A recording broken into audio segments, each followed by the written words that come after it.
오늘의 더 차트, 지난주에 이어 관세 이야기로 시작해 보겠습니다. 요즘 정말 하루도 조용한 날이 없는데요.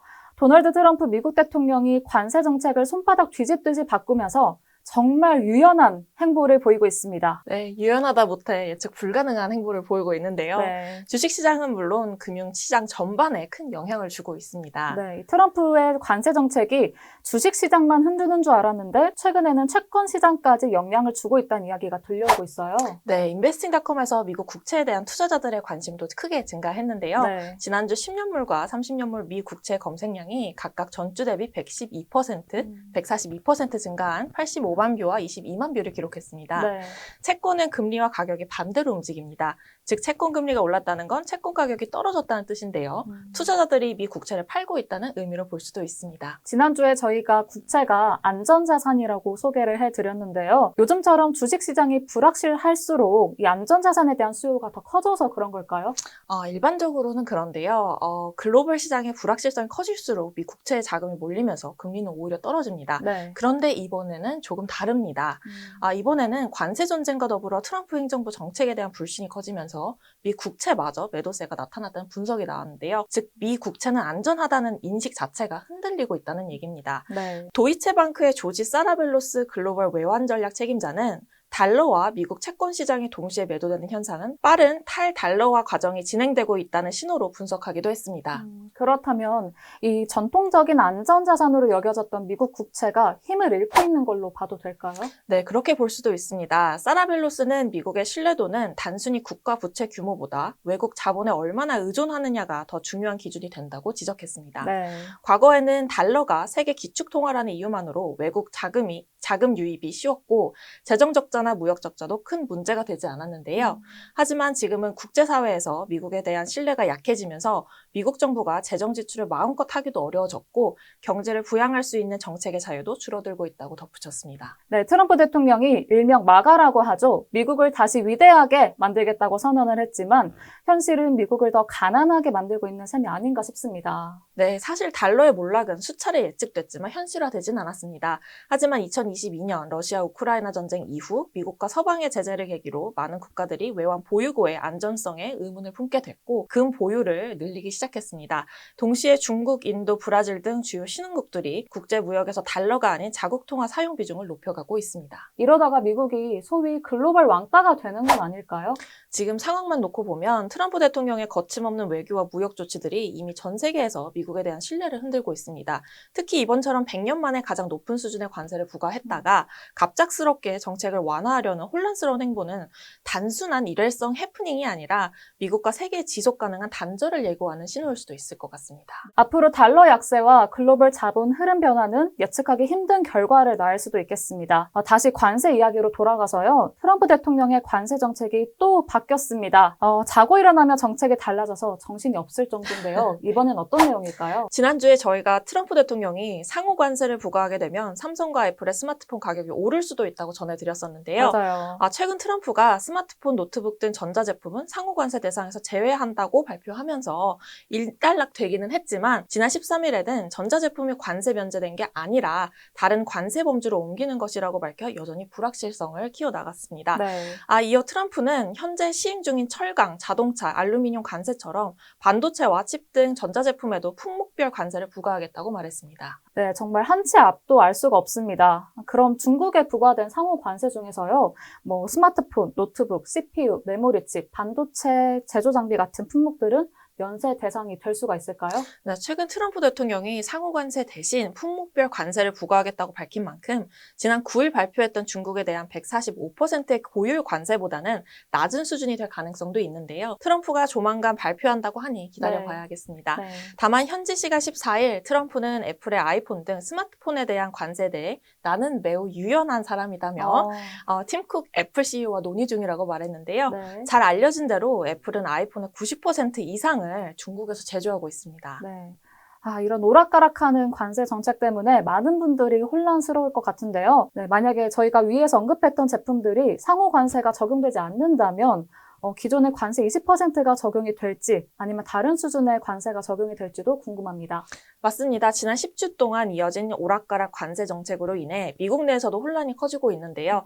틱톡과 웨이보 같은 SNS에서는 트럼프 대통령의 일반적인 정책을 풍자하는 밈들이 퍼지고 있습니다. 어떤 게 있을까요? 네, 한 틱톡 영상에서는 AI로 미국인들이 공장에서 재봉틀을 돌리며 휴대폰을 조립하는 모습이 있었고, 또 다른 영상에서는 트럼프, 일론 머스크, JD 벤츠 부통령이 재봉틀에 앉아서 나이키 운동화를 직접 만들고 있는 그런 장면도 있었습니다. 네. 심지어 트럼프 대통령이 남극 인근 외딴섬에서도 상호 관세를 부과한 사실이 알려지면서 펭귄 밈도 유행하고 있었는데요. 네. 펭귄들이 관세 반대를 외치며 시위하는 장면들도 볼 수 있었습니다. 네. 참 이게 흥미로우면서도 참 황당하기도 한 상황이 현실이 네. 되다 보니까 이런 밈이 퍼지고 있는 게 아닐까 싶습니다. 맞아요. 네. 혹시 외신은 또 어떻게 보고 있나요? 네, 미국 뉴욕타임즈는 중국에 부과된 20% 관세가 면제될 가능성도 있다고 보도했습니다. 하지만 외신 보도마다 해석이 엇갈리고 있고, 백악관 역시 아직 공식 입장을 내놓지 않고 있습니다. 네, 이번 관세 논란은 정말 역대급인 것 같습니다. 반면 중국은 지난 11일 미국산 제품에 125% 관세를 부과하겠다고 밝혔고, 이후에는 추가 인상은 없다고 선을 그은 상태인데요. 어떤 배경이 있는 걸까요? 중국도 미국과 마찬가지로 관세를 주고받으며 팽팽히 맞서고 있는 상황입니다. 중국 관세세칙위원회는 미국이 부과한 고율 관세는 국제무역 규칙을 위반하는 것이며, 이는 전적으로 일반적인 괴롭힘과 강압의 행위라고 반발했습니다. 네. 그러면서 미국이 다시 관세를 인상하더라도 중국은 맞불로 추가 인상하는 치킨 게임은 하지 않겠다고 밝혔습니다. 대신 미국을 겨냥한 더 전략적인 조치를 택했는데요. 바로 희토류 광물과 자석에 대한 대미 수출 전면 중단입니다. 현재 미국 내 희토류 광산은 단 한 곳뿐이고 전체 희토류 수입의 약 75%를 중국에 의존하고 있는 것으로 알려졌습니다. 이번 조치로 미국은 핵심 소재 공급망에 차질을 빚을 가능성이 커졌습니다. 네. 희토류랑 자석은 전기차, 드론, 로봇, 미사일, 우주선에 들어가는 전기모터와 배터리의 핵심 소재잖아요. 업계에서는 어떻게 보고 있을까요? 네, 업계에서는 중국의 자원 무기화가 본격화되면서 미중 갈등은 단순한 관세 전쟁을 넘어 기술 패권과 자원 통제권을 둘러싼 장기전으로 확산될 수 있다는 전망이 나오고 있습니다. 네. 관세와 무역, 자원까지 조용한 날이 없습니다. 앞서 달러가 약세를 보이고 있다고 하셨는데 인베스팅닷컴에서는 어떤 반응이 있었을까요? 네, 인베스팅닷컴 내 원달러 페이지의 조회수가 전주 대비 30% 증가해 134만 뷰를 기록했습니다. 관심이 그만큼 높아졌다는 의미겠죠. 네, 지난 14일에는 원달러 환율이 1,420원 초반까지 떨어졌는데 4개월 만에 최저 수준을 기록한 거라고 하더라고요. 네, 맞습니다. 원달러 환율 하락 배경에는 트럼프 대통령의 대중 고율 관세 정책에 따른 글로벌 경기 침체 우려가 있습니다. 이런 우려가 달러 약세 흐름을 부추긴 걸로 풀이되는데요. 네. 달러 지수는 지난 11일 기준 99까지 떨어진 뒤 현재는 100선 아래에서 움직이고 있습니다. 투자자들의 위험자산 선호 심리가 회복되며 신흥국 통화가 상대적으로 강세를 보이고 있습니다. 네. 달러가 이렇게 저렴해지다 보니까 저도 이 기회에 살까 말까 고민을 좀 했는데요. 네. 요즘 흐름을 보니까 쉽사리 손이 가지는 않습니다. 맞아요. 네. 그런데 일본 엔화가 안전자산으로 주목받고 있다고요? 네, 맞습니다. 인베스팅닷컴 기준 원엔, 엔달러 환율 검색량이 각각 전주 대비 30%, 33% 늘어난 35만 뷰, 15만 뷰를 기록했는데요. 엔화는 안전자산 수요가 꾸준히 유지되며 6개월 만에 가장 높은 가격으로 거래가 됐습니다. 지난해 여름 100엔당 원화 환율이 855원까지 올랐던 슈퍼 엔저 시대는 사실상 끝났다고 해도 과언이 아닐 것 같습니다. 전문가들은 트럼프 대통령의 관세 정책이 불러온 경기 침체 우려로 인해 안전자산 선호 현상이 강해지고 있고 엔화 강세의 원화 가치는 100엔당 1,000원 선도 무너질 수 있다고 보고 있습니다. 네. 관세도 혼란스러운데 환율까지 요동치니까 투자자 입장에서는 참 정신이 없을 것 같습니다. 마지막으로 인베스팅닷컴에서 많이 검색된 키워드는 뭐가 있을까요? 마지막 키워드는 바로 홍콩 대표지수 항생지수입니다. 항생지수요? 네, 검색량이 전주 대비 무려 140% 늘어난 13만 4천 뷰를 기록했습니다. 네, 지난번엔 유럽 증시가 주목을 받았었는데 요즘에는 아시아 증시가 다시 또 떠오르고 있는 것 같은데요. 항생지수가 관심을 받은 이유가 뭘까요? 앞서 언급한 내용이죠. 미국이 전자제품에 한해서 중국이 상호 관세를 내지 않아도 된다고 밝히면서 하락세였던 증시가 지난주에 반등했습니다. 특히 미국 수출 의존도가 높은 중국 기업들이 민감하게 반응했는데요. 대표적으로 레노버는 5.4% 상승했고 알리바바와 바이두도 각각 4에서 5% 10%대 상승률을 보였습니다. 앞으로도 이 기업들의 주가가 더 오를 수 있을까요? 시장이 불안정할 때는 어느 시점에 어떤 종목을 매수해야 할지 예측하기 어려운데요. 이럴 땐 재무 건전성이 뛰어난 기업을 중심으로 투자하는 것이 바람직한 전략일 것 같습니다. 인베스팅닷컴의 인베스팅 프로를 이용하면 각 기업의 적정 주가도 확인할 수 있는데요. 네. 레노버의 적정 주가는 11.64 홍콩달러, 알리바바는 162.54 홍콩달러, 바이두는 126.95 홍콩달러로 분석이 됐습니다. 네, 그럼 지금 시점에서 홍콩 주식에 투자를 해도 괜찮을까요? 네, 항생지수는 최근 미국의 전자제품 관세 유예 발표와 중국의 예상보다 강한 경제 지표 영향으로 4주 만에 반등을 했는데요. 다만 미중 무역 갈등이 여전히 현재 진행형인 만큼 네. 시장 변동성은 이어질 것으로 보입니다.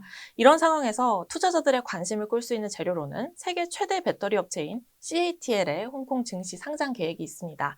전기차 배터리 시장의 주도권을 쥐고 있는 만큼 CATL이 상장이 되면 글로벌 자금이 홍콩 증시로 유입될 것이라는 기대도 나오고 있습니다. 매니저님, 저 요즘 네. 따라 주식하기가 너무 힘든데 어떤 어. 주식을 사야 좋을까요? 추천해주세요. 이럴 때는 저희 인베스팅닷컴의 프리미엄 주식 서비스인 인베스팅 프로를 추천드립니다. 네, 유명 투자자들의 포트폴리오와 적정 주가를 단 1초 만에 보실 수가 있고요. 그리고 수익률 높은 종목들도 추천해드리니까요. 인베스팅 프로 한번 확인해보세요. 이번 영상 고정 댓글을 보시면요. 스페셜 할인 쿠폰 링크도 달아뒀으니까요. 많은 관심 부탁드리겠습니다. 그럼 저희는 다음 주에도 새로운 키워드와 인사이트로 여러분들 찾아뵐 테니까요. 잊지 말고 또 찾아와 주세요. 그럼 초대꾸알! 좋아요, 댓글, 구독, 알림 설정까지. 감사합니다. 감사합니다.